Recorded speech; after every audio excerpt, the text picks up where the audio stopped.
New York City is home to some serious players in public policy, and it's the undisputed capital of pizza. And today, we hooked up with Daniel Di Martino from Columbia University to chat a little bit about the dangers of socialism and some of his recent work on the economics of immigration. We're back with another season of Policy Pizza, the show where we take you behind the scenes with the people who make public policy work. Some of the biggest things that affect all our lives are the ideas that end up in front of decision makers in business and government. So how do we get these super smart people to spend a few minutes with us? That's easy. Pizza. Each week, we'll sit down with an expert and find out about some of the most important ideas that are helping to make our world a better place. Okay, so we're here with Daniel Di Martino. And Daniel, tell us about yourself. Where do you work and what do you do? I'm originally from Venezuela. Came to the United States in 2016. Right now I'm a PhD candidate in economics at Columbia University, where I focused on immigration economics, especially high-skilled migration. That's the math building. This is the old business school. So this is your class? Yes. Okay, cool. Yeah, I did the syllabus. That's awesome. Choose what I put. It's incredible, actually, the teaching freedom that they give you. Yeah. You can basically do anything you want. Really? Anything with grading, anything with anything. It's pretty awesome. So this used to be the library. And that's why actually you'll see engraved in the stone at the top, the Library of Columbia University, but it's not a library anymore. This is now an administrative building.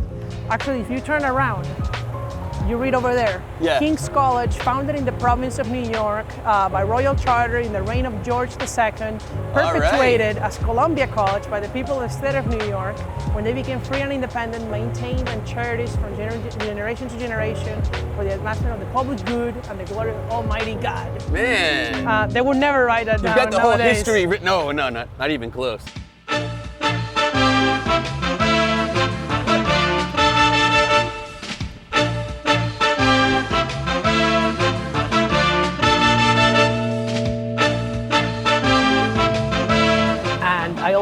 I'm a graduate fellow at the Manhattan Institute, which is a think tank here in New York City, and I work on high-skilled immigration for them. And I'm also the founder of a non-profit project called the Dissident Project, which sends immigrants who live in authoritarian countries to speak at high schools to tell their stories. Yeah, and you have a lot of experience in that since, you were from Venezuela originally. Yeah, so I was born the same year that Hugo Chavez took office, who was the dictator of Venezuela. And Venezuela is really a special case, I think, among all the socialist countries, in that it's the only of these tyrannical regimes that was elected into office initially. It was the people themselves voting for the man who would eventually become the dictator. Yeah, that's kind of scary. As I was growing up, I have a great family, amazing parents. I'm an only child, amazing grandparents who were immigrants themselves in Venezuela. As I grew older, my parents had a car, we had a home, we had a small business, a gas station that they ran, and we went from making several $1,000s a month to making $100 a month in 2016. Wow. So we're talking about going from American middle class lifestyle to extreme poverty levels. Right. And that's why I think our story is so important for Americans to know, because I lived like they lived. Like I live now in America, like I live well now. One of my favorite things was in high school, in class, sometimes the teacher would dismiss class because a friend of hers worked at the grocery store down the street, and hey, there's chicken, there's toilet paper, there's beef, there's milk, and the teacher would be like, I'm leaving, guys, class is dismissed, recess, I'm going to buy food. Wow, that kind of desperation. And that's a rational choice for her family. Yeah. But it's bad for her education, right? Right. And so there were semesters where I didn't have a biology teacher. Wow. Because nobody even was willing to work as teacher, because all the highly qualified people began emigrating and leaving the country. Yeah. So then long term, you left, right? Long term I left, and now I'm doing a PhD, there's not gonna be people who are highly educated in Venezuela left. Right. Because those are the people who have most to gain from leaving, right? Because our skills are highly paid abroad. We were, one of the happiest countries on the earth, one of the most patriotic countries on the earth. And now we lost nearly a third of our population. Yeah. A lot of people say it couldn't happen here, but a lot of these ideas, they get sticky inside people. Freedom is something that you have to take care of, and you have to be vigilant against its threats and never be complacent. That experience sort of, I guess, informed your Dissident Project, right? Yes. So, well, living through Venezuela, I got interested in economics.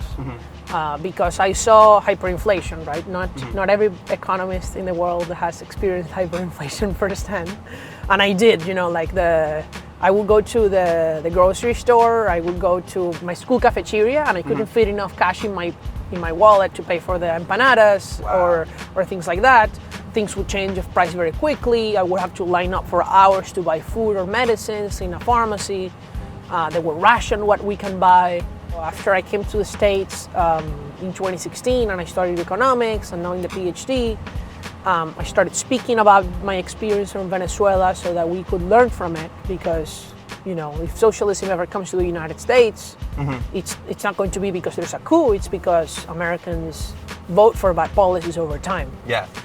And so I decided to start a project called Dissident Project, because I wanted to make the stories of people who survived socialist and other authoritarian regimes accessible at no cost to high school students all over the United States. Now we have 11 speakers from North Korea, China, Afghanistan, Zimbabwe, Eritrea, Iran, Cuba, Venezuela, and recruiting more, Hong Kong. Wow.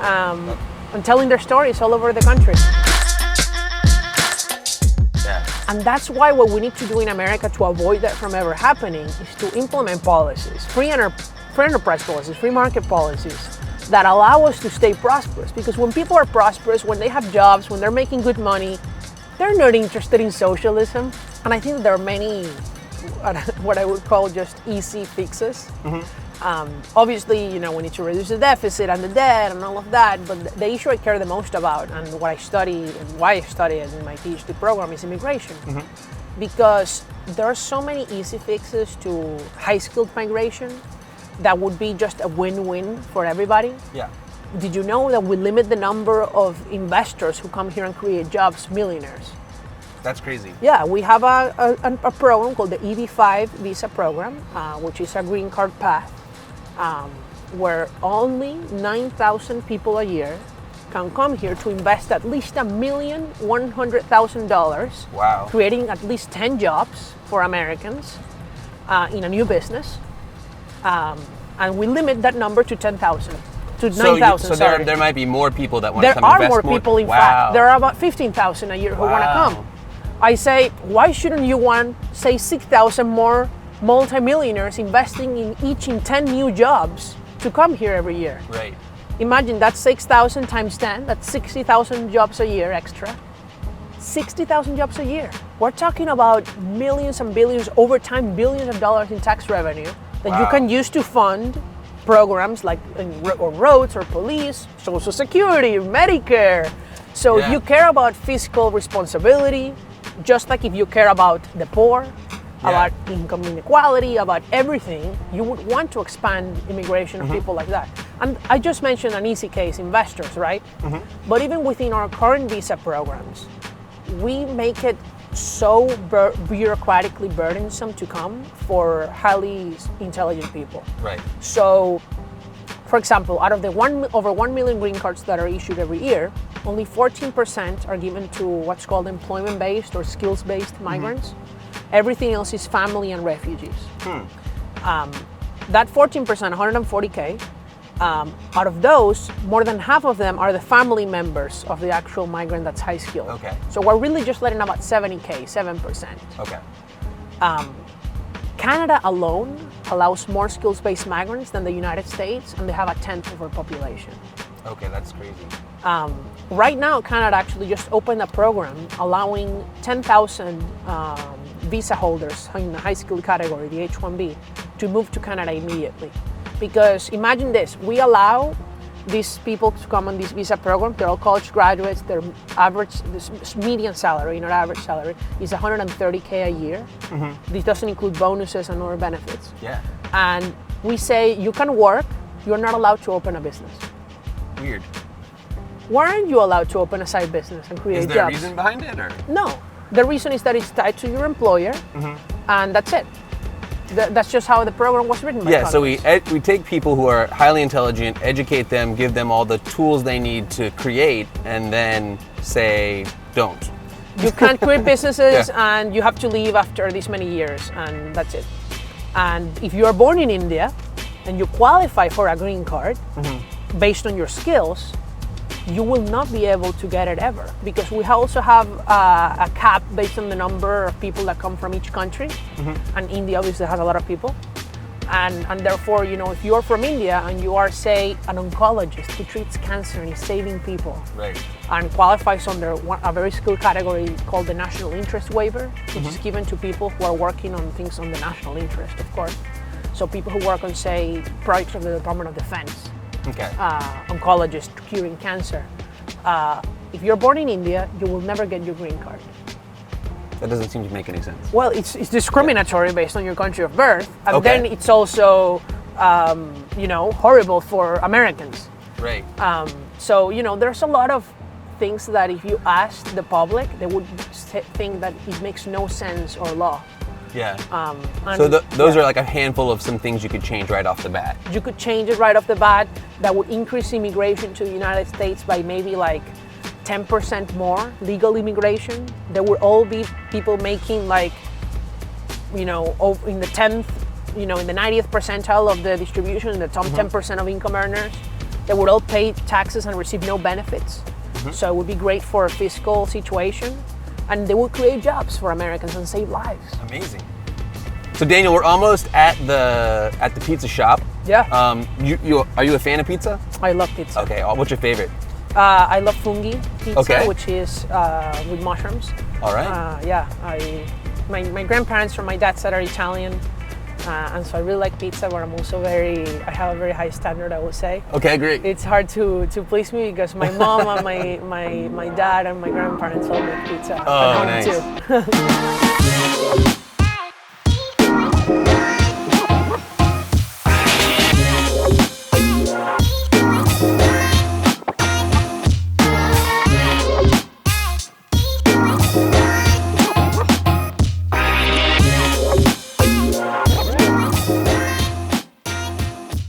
Daniel, we're here. This is John's of Times Square.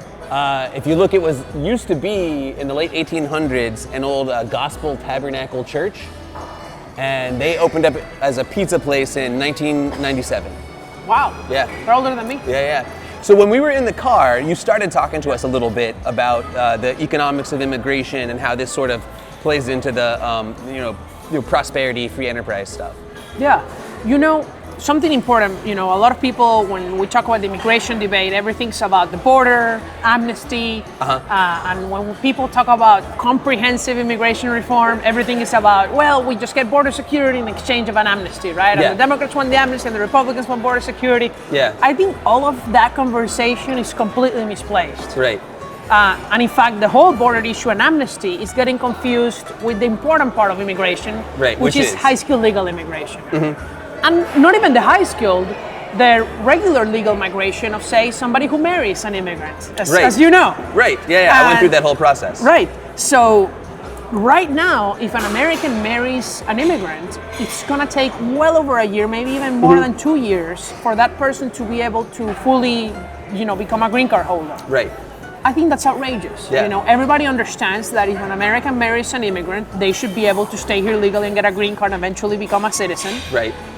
Why do we make it so expensive and so burdensome? Right. It's not because we're checking if the marriage is real or fake. Right, It's because of paperwork that just sits in an office, in paper, by the way. Yeah. Printing pictures and things like that. Yeah. And just waits there for months and years. Yeah. And so people forget that the immigration system is a government system. And the USCIS, the immigration agency, works like the DMV of your state. Right, essentially. So it's really bad. So picture sitting in the DMV, that's what's going on with all your documents at USCIS. Like, we're living in the 20th century immigration-wise. We're in 2023, and we Right. can digitize everything like most other developed countries did. Right. That would speed up things, reduce costs for immigrants and the government. Yeah. But employees don't want to adapt to Yeah. modern times.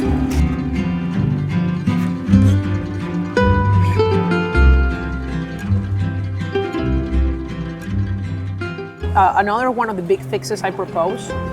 Thank you. Thank you so much. It's what's called premium processing. Congress in 2019 and 2020, especially during the pandemic, gave the executive branch the authority to charge an extra fee to immigrants who want their things processed quicker. Yeah. The thing is that under current law, when immigrants apply for any immigration benefit, employment-based, family-based, refugee, asylum, everything, they pay a fee to apply for these things. Right. And there's no guarantee over how long it's gonna take. Right. For most things, it's taking over a year. 10 years ago, it used to take less than half of that. Oh, okay. So processing times have grown under Obama, under Trump, under Biden. This is bipartisan. Okay, so it's getting even worse, the opposite direction. It's getting worse, and it's not because of the pandemic. This is a lie that the government wants to tell. It was getting worse before the pandemic. Oh, yeah. You saw that with everything. Everybody used it as an excuse. That's right. Especially the government loves to use it as an excuse. And so but under premium processing, the law requires USCIS to respond to the migrant within a time frame, usually 15, 30, or 45 days. Okay. And the fees range between $500 to $2,500. Okay. Immigrants are more than willing to pay $2,500 to reduce their wait time from 2 years to 1 month. Wow. So I'm willing to pay. Yeah. Everybody's willing to pay for that time. Yeah, some expedited service. And that money is more than enough for the government to hire people to review more applications quicker. Wow. In fact, it's more than enough such that you can actually reduce the processing time of people who don't pay the fee. Wow. So why not? This is the easiest of the fix. Allow people to pay for everything. Right. So that's something we can do right now. Yeah, so it doesn't cost any extra money or anything like that. It doesn't cost money. It actually raises money from the migrants. No taxpayer dollar. No need of congressional action anymore. Yeah. People think that immigrating to the United States is a thing poor people do. Yeah. The United States is not taking poor legal immigrants, okay? Only the refugees that come from specific countries, and those are a very small share of our immigrants, are actually very poor. Yeah. The rest, the barrier of entry, just buying a plane ticket, the rest of the regular immigration fees, nobody can come here for less than $10,000. Okay. That's the reality. Yeah. Even the illegal immigrants have to pay thousands of dollars in smuggling fees. At least So nobody who is extreme poor comes to the United States. We put a lot of barriers to entrepreneurship among immigrants. So there's this survey by the National Academy of Science of international students and domestic students who are in graduate programs and undergrad. Basically, when they ask them the question, would you like to start your own business? Foreign-born students are twice as likely to say yes than the native-born. Interesting. Yet, they are less likely to end up starting their own business. Okay, so what's going on there? Their visa programs don't allow them to. Oh. Unlike in countries like Canada and Australia, where you can actually start part-time your own business while you're in college. Here you're not allowed to do that.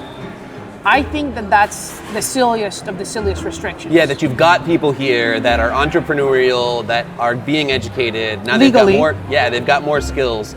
We're not allowing them to do what they're already trying to do. Yeah, you know, one of the biggest problems for startups is that they usually want to hire college graduates, and they usually begin with college graduates, and then they drop out of college and they start their own business. We don't allow that among the foreign-born. And therefore, we're missing out on future Elon Musks, on future Jeff Bezos, on future Mark Zuckerbergs, on future really talented people. They're either going to do it somewhere else, or they're actually not going to become entrepreneurs, right? No. Because the reality is that America is the best place to be an entrepreneur. And you can't succeed in another country as you can succeed in America. So especially if they are from developing nations, if say they are Indian or they're Chinese, or they are from Africa or from Latin America, you can't start a business like there like you can here. And so these people just end up never achieving their full potential. Nothing. Man. Going back and not doing well. Because a big argument against high school migration from the left is that, you just want to brain drain poor countries. And the reality is that it doesn't work that way. Smart people just simply don't achieve their full potential in their countries of birth. And by allowing them to come, you're actually benefiting the whole planet. Right. Because they achieve their full potential here, and then their innovations here are exported all over the planet. Right. You know, Elon Musk would never have been able to start Tesla in South Africa. Right. South Africa is a mess. They don't even have running electricity now most days. There's huge blackouts all over the country. There's huge crime, so many problems. Yeah. If Elon Musk had not been allowed to come to the United States, we wouldn't have the most important electric car company in the planet, or SpaceX. Right. And these stories matter because just one out of those people create tens of thousands of jobs. Yeah. And I'm not talking about bringing in refugees and huge numbers of people who are going to cost us money or that we need to train. I'm talking about we need to expand the immigration of people who know English, who have high earning potential, who are young, and are therefore going to pay taxes for the rest of their whole lives, right? Not older people, who are not security risks, who have employers willing to sponsor them or enough money to start a business and hire Americans. Right. Just increasing migration by 10% as a share of our current level would totally be beneficial for us. Yeah.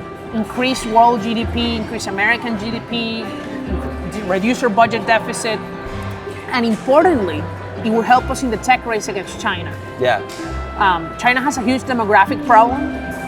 If you just allowed people who are employer-sponsored between 20 and 30 years old from China to come here, you further exacerbate their demographic problem. Yeah. Which is a great way to beat them. Yeah. Oh, great. Amazing. So good. So this is we got the pepperoni and hamburger pizza and sausage, Hawaiian pizza. It's good. Yep. My grandparents are Italian. Yeah. From my dad's side, and so they hate the whole concept of putting fruits on the pizza. Honestly, even ham, they think that's bad. Yeah, I think it's delicious. I don't care. Yeah, it is delicious. Then this place has the coal-fired pizza ovens. Wow. Yeah, it seems like there's like a lot of easy things you could do, you know, if the politics weren't in the way right now. And people will tell you, oh, we don't want to bring Chinese communists. This is literally an argument against this. They say that they're all communists. Oh, okay. Well, I find that, well, first deeply offensive because I'm from a socialist country. Right. And I'm the total opposite of a socialist. Right. I'm very much anti-socialist, right? That's why I'm not there. You'd have more people like you in your position that actually experienced it, right? And even then, I'm not denying that there are some bad people or there could be spies, right? Yeah. Our laws already bar Yeah. communists from obtaining green cards in the United States and any visa. You just need to enforce the current law, interview them, vet them, however you want. I'm for that. Background I also checks. don't want communists. I at the least I want. So vet them well. You can do that.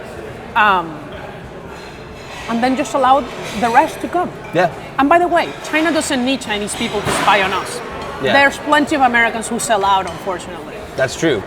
Daniel, that was amazing pizza. Yes. I hope you liked it. Yeah, I'm very full. Yeah, thanks so much for joining us here and talking about all this important stuff, because a lot of people don't understand how easy some of this stuff is and what simple things are standing in the way of us, you know, doing a little bit more to help all the states and the country, you know, be a better place. Yeah. Look, we're in New York City, a city that was historically a place for welcoming migrants. Yep. And I feel like we've not been smart about it at all recently. We're trying to do it for a humanitarian reason rather than think about self-interest. Right. And we have so much to benefit from high school migration. Yep. And we're being distracted by other issues. Yeah. But thank you so much again, and I hope to see you again soon. Yeah, 100%.